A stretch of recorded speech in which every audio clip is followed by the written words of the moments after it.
Hey folks, Mark here. I'm at the park.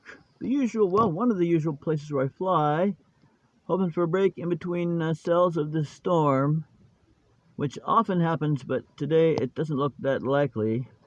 So I'm working on a project, a good rainy day RC pilot project, which I'll show you right now. 3, 2, 1, 0. Yep, now I'm using that as a little temporary workbench, which happens to be the sunscreen for my car, windshield screen for my car, and underneath the windshield screen for my car is Jimmy saying, my dad's doing some more RC stuff. Good boy, Jimmy, good boy. So Jimmy's under the workbench. All right, so here's the project today. Project today is, and I am in my Mazda CX-9, project today is that the gorgeous yellow and silver Cub, and we got a new $24 action camera on there. We're gonna flight test as soon as the weather allows it, mounted and ready to go. Anyway, the project I'm working on right now, on this rainy day, still waiting for a break in the rain and the wind, and maybe I could still fly and test that action camera. So what I'm working on in the meantime is, the project is that this airplane, beautiful yellow and silver and black airplane, comes with, well, it doesn't come with them. You buy them separately as an option, but when you do buy the floats that are for this plane, among others, those floats are white. Yep, yellow and silver plane, white floats. So it's cool. It looks fine on the plane, but I think it's going to look a lot better different. So I went ahead and got me, got two projects going today. I'm going to do a lights install too on this airplane. So I got me some of this paint. Now this is Krylon Shortcuts paint. I've been using this for years because it's foam safe. It's an acrylic type of a paint. It does a fantastic job doing everything a paint should.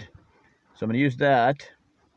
And now let me caution everybody, because when I first started using this paint, even though this paint is water-based and it's an acrylic and stuff like that, the propellant, at least in my opinion and from my experience, the propellant is not water-based. So if you're too close to the foam of the floats or anything you're spraying with this, the propellant will melt the foam. So you have to basically hold the can back and spray above what you're spraying, and let the paint fall down. Let the paint fall down onto your project. That way the propellant evaporates, and the propellant evaporates out of the paint as the paint's falling down onto your project, in this case the floats. So I got that. So the very first step that I got going on here is these stripes here. I like these stripes. I want to keep them. So what I want to do right now is just grab me one of my hobby knives. Here in the recording video in the RC mobile, mobile RC hangar.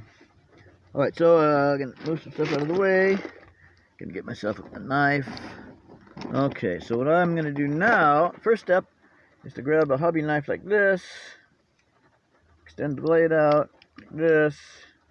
And all I want to do now is want to get underneath the edge of this here, because I'm going to use these on the painted floats. After I paint the floats, I'm going to put these back on, and I think they're going to look way cooler even on the yellow floats than they do on the white floats. So I'm going to go ahead and just come in here and just catch the edge of this. There, I got it. Let's see. Of course, the floats are wanting to move on me. I'm holding the camera with one hand. There we go. See it? Getting it started in there. See that? Okay, so what I'm going to do is pause the camera and get this going on. Be right back. Alright, so I've gotten this started. Man, I got to make sure I don't let this curl back on itself and get stuck. So I got this started, so I'm going to gently start. I want to touch the adhesive as little as possible, because it'll weaken it from the oils of my fingers. But okay, I'm going to readjust the float back a little bit. Now, the technique I'm going to use is important. I'm going to pull kind of straight back like you see, and that ought to prevent us from pulling up any foam. Because since this is a clear sticker, if we pull up foam, it'll cloud up the look of the stripes and stuff. So just go like that. See what I'm doing here? Alright, so we're going to pause and come back in a second. Whoa, when I got that going on. Alright folks, next step is to take some masking tape 3M, waterproof, silver. In this case, anyway, take some masking tape. This could be duct tape or any kind of tape you want, and mask off the float struts so they don't get the paint on them. So that's what I got going on now. Now I'm ready to start painting. So we'll be right back. All right, folks, got the first coat of paint on the floats. First coat of paint, letting them dry. Got the heater on in the car. Still hoping it'll start raining. Still doesn't look like it. Don't look like it. Anyway, first coat of paint on the floats, and another coat or two coming up. Several coats. All right, I'll be back. All right, folks, there we have the finished product. Almost finished. I still got to remove the duct tape off the rear strut, but there's the finished results of the turning the all white with black stripes Hobbies on Floats into yellow with black stripes. Hobbies on Floats. There you go. I think they look pretty slick. So there you go. Yep.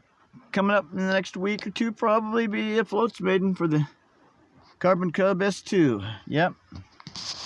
All right, folks. There we go. Thanks for watching. I appreciate every view, every viewer, and every subscriber. Thanks for your time. Have a good day. Bye-bye.